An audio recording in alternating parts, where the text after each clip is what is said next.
কুষ্টিয়ায় তীব্র জ্বালানি তেলের সংকটে জনজীবনে নেমে এসেছে চরম ভোগান্তি। জেলার বেশিরভাগ ফিলিং স্টেশনে মিলছে না চাহিদা মতো তেল। এ নিয়ে আরও জানাতে সরাসরি যুক্ত হচ্ছেন সহকর্মী নাহিদ হাসান তিতাস। সাধারণ মানুষের ভোগান্তি কতটা বেড়েছে বিস্তারিত জানাবেন। হুগলি জ্বালানি তেলের সংকটে কুষ্টিয়ায় কিন্তু চরম ভোগান্তির মধ্যে পড়েছে সাধারণ মানুষ।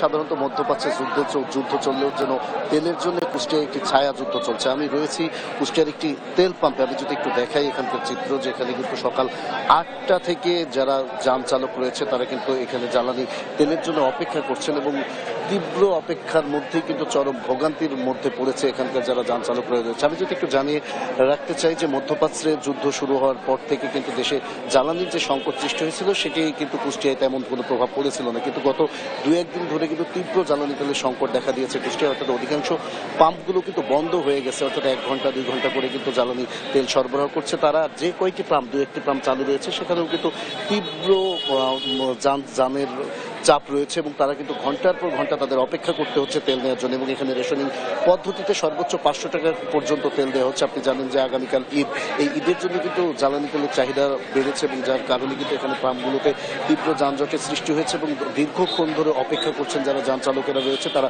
তেলের জন্য। অর্থাৎ আমরা বলতে পারি যুদ্ধটি মধ্যপ্রাচ্যে চললেও কিন্তু তেলের জন্য কুষ্টিয়ায় একটি ছায়া যুদ্ধ চলমান রয়েছে। আমি এ বিষয়ে যারা পাম্প মালিক রয়েছে তাদের সাথে আমি কথা বলেছি। পাম্প মালিকদের যেটি দাবি যে এখানে আসলে তাদের করার কিছু নেই, কারণ তারা সাধারণত যে খুলনার যে ডিপো রয়েছে সেখান থেকে যে পরিমাণ তেল পাওয়ার কথা সে পরিমাণ কিন্তু তেল পাচ্ছে না পাওয়ার কারণে কিন্তু তাদেরকে তেল কম দিতে হচ্ছে এবং এরকম সংকটের সৃষ্টি হচ্ছে এবং তারা তেল দিচ্ছেন। তারা যেটি অভিযোগ করে বলছে যে যেখানে 3 ভাগের 1 ভাগ তেল পাচ্ছে, অর্থাৎ আগে যেখানে 3 ভাগ তেল পাওয়া যেত সেখানে কিন্তু ডিপোগুলো তাদের 1 ভাগ তেল দিচ্ছে, যার কারণে তীব্র সংকটের সৃষ্টি হচ্ছে। আর এদিকে যারা সাধারণ যান চালক রয়েছে, সাধারণ মানুষ রয়েছে, তারা কিন্তু এক প্রকার ক্ষোভ প্রকাশ করছে যে আগামীকাল ঈদ, এভাবে যদি তেলের জন্য দীর্ঘ সময় অপেক্ষা করতে হয়, রাতভর অপেক্ষা করতে হয়, তাহলে আসলে একদিকে যেমন সময় নষ্ট হচ্ছে আরেকদিকে কিন্তু চরম ভোগান্তির মধ্যে পড়ছে। তাই তারা বলছে যত দ্রুত সম্ভব এই তেলের যে সংকটে যে নিরসনের জন্য দাবি জানাচ্ছেন তারা। তবে আমি একটি কথা জানিয়ে রাখতে চাই যে এখানে এই যে তেলের সংকটকে পুঁজি করে কিন্তু একটি সিন্ডিকেট শ্রেণীর সৃষ্টি হয়েছে। এই সিন্ডিকেটের শ্রেণী তারা কিন্তু তেল পাম্পগুলো যেগুলো চলছে 2-1টি পাম্প, সেখান থেকে তেল নিয়ে বাইরে কিন্তু খোলা বাজারে তেল বিক্রি করছে এবং সেখানে কিন্তু 200 থেকে 250